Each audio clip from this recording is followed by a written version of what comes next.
This is how to access the detents on the EMF100.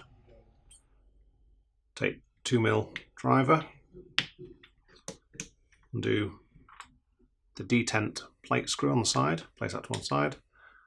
Just carefully lever out the eye cover, the detent cover, slides out, and underneath here is the detent.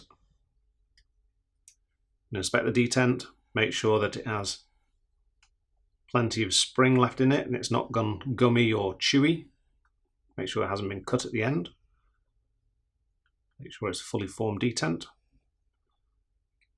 Clean out any dirt or debris at this point, and then we're going to